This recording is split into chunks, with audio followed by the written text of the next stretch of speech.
It does not therefore depend on human desire or effort, but on God's mercy. For Scripture says to Pharaoh, I raised you up for this very purpose, that I might display my power in you, and that my name might be proclaimed in all the earth. Therefore God has mercy on whom he wants to have mercy, and he hardens whom he wants to harden. One of you will say to me, then why does God still blame us? For who is able to resist his will? But who are you, a human being, to talk back to God? Shall what is formed say to the one who formed it, why did you make me like this?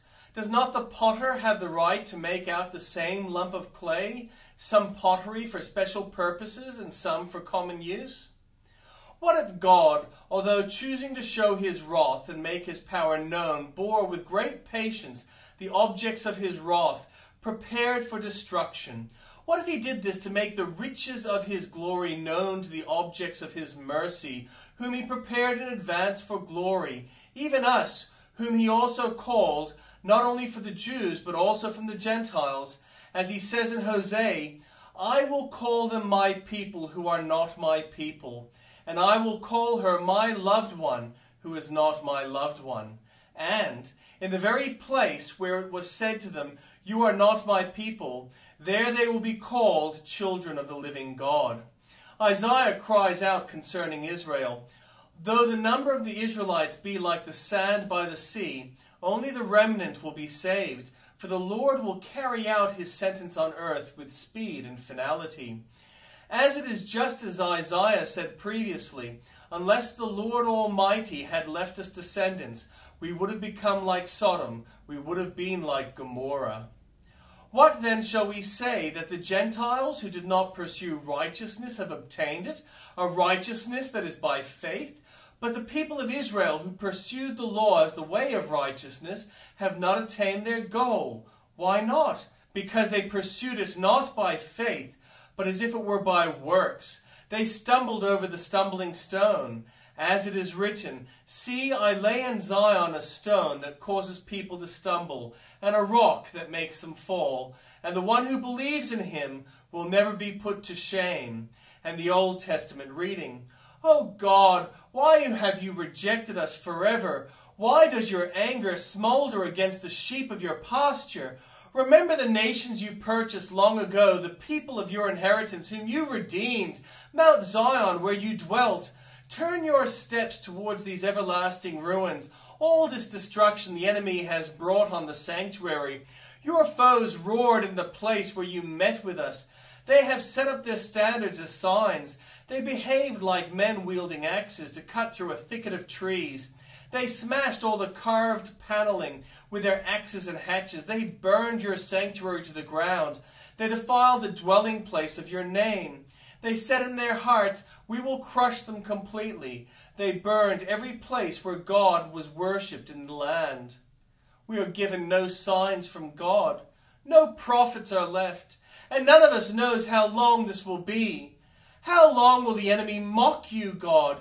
Will the foe revile your name forever? Why do you hold back your hand, your right hand? Take it from the folds of your garment and destroy them. But God is my King from long ago. He brings salvation on the earth. It was you who split open the sea by your power.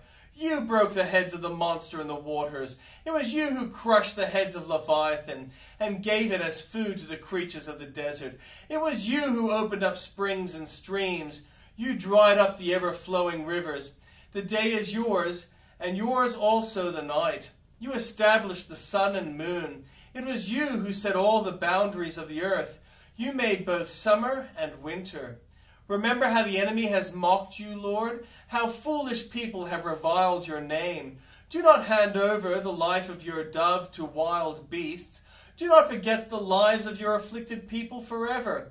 Have regard for your covenant, because haunts of violence fill the dark places of the land. Do not let the oppressed retreat in disgrace. May the poor and needy praise your name. Rise up, O God, and defend your cause. Remember how fools mock you all day long. Do not ignore the clamor of your adversaries, the uproar of your enemies, which rises continually. We praise you, God. We praise you, for your name is near. People tell of your wonderful deeds. You say, I choose the appointed time. It is I who judge with equity. When the earth and all its people quake, it is I who hold its pillars firm. To the arrogant I say, boast no more, and to the wicked, do not lift up your horns. Do not lift up your horns against heaven. Do not speak so defiantly. No one from the east or the west or from the desert can exalt themselves. It is God who judges. He brings one down, he exalts another. In the hand of the Lord is a cup full of foaming wine mixed with spices.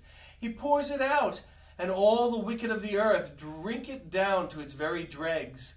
As for me, I will declare this forever. I will sing praise to the God of Jacob, who says, I will cut off the horns of all the wicked, but the horns of the righteous will be lifted up. God is renowned in Judah. In Israel his name is great. His tent is Salem, his dwelling place in Zion. There he broke the flashing arrows, the shields and swords, the weapons of war. You are radiant with light, more majestic than mountains, rich with game. The valiant lie plundered, they sleep their last sleep. Not one of their warriors can lift his hands. At your rebuke, God of Jacob, both horse and chariot lie still. It is you alone who are to be feared. Who can stand before you when you are angry? From the heaven you pronounce judgment, and the land feared and was quiet when you, God, rose up to judge, to save all the afflicted of the land. Surely your wrath against mankind brings you praise, and the survivors of your wrath are restrained. Make vows to the Lord your God and fulfill them. Let all the neighboring lands bring gifts to the one to be feared. He breaks the spirit of rulers. He is feared by the kings of the earth.